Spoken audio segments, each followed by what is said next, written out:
కంట్లో ఉన్న దూలాన్ని చూసుకోకుండా ఎదుటి వ్యక్తిలో ఉన్న నలుసును మాత్రమే చూస్తూ ఉంటారు. నలుసుంది చూసావా నీ కంట్లో, నలుసుంది చూసావా అంటే దేవుడు అంటాడు నీ కంట్లో ఏముంది, దూలం పెద్దదా నలుసు పెద్దదా?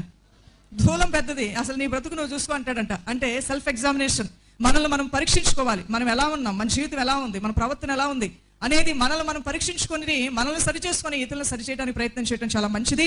ఈ విధంగా అభ్యాసం చేసినటువంటి గొప్ప మనసు కలిగిన వాడు దావీదు భక్తుడు. ఆయన ఇలా అంటున్నాడు 39వ కీర్తన 1వ వచనం, నా నాలుకతో పాపము చేయకుండానట్లు నా మార్గములను జాగ్రత్తగా చూచుకుందును, భక్తిహీనులు నా ఎదుట ఉన్నప్పుడు నా నోటికి చిక్కము ఉంచుకుందని అనుకుంటుని. ఈయన అంటున్నాడు నా నాలుకతో పాపము చేయకుండానట్లు నా మార్గాలు జాగ్రత్తగా చూసుకుంటాను, భక్తిహీనులు నా ఎదుట ఉన్నప్పుడు నా నోటికి చిక్కం పెట్టుకుంటారన్నాడు. భక్తిహీనులు మాట్లాడే వ్యర్థమైన మాటలు నేను మాట్లాడను, భక్తిహీనులు సంభాషించినట్లుగా నేను సంభాషించను, భక్తిహీనులు ప్రవర్తించినట్లుగా నేనైతే ప్రవర్తించను. నీ బంధువులు ఎలా ప్రవర్తించినా, నీ ఇరుగు పొరుగు వారు ఎలా ప్రవర్తించినా, నీ ఇంటి చుట్టూ ఉన్న వాళ్ళు ఎలా ప్రవర్తించినా, నీ ఓనర్ గారు ఎలా ప్రవర్తించినా, నువ్వు మాత్రం దేవుని బిడ్డ వాక్యానుసారంగా మాత్రమే నువ్వు ప్రవర్తించుట నీకు ఆశీర్వాదము. 1 కొరింథీయులకు రాసిన పత్రిక 11వ అధ్యాయము 28వ వచనం.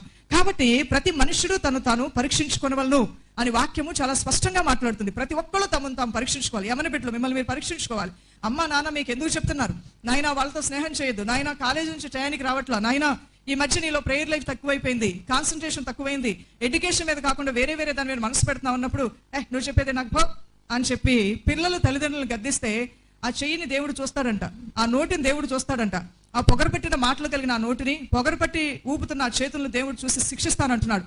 తల్లిని తండ్రిని దూషించు వాని యొక్క దీపము కారు చీకట్లో ఆరిపోతుంది అని అంటున్నాడు.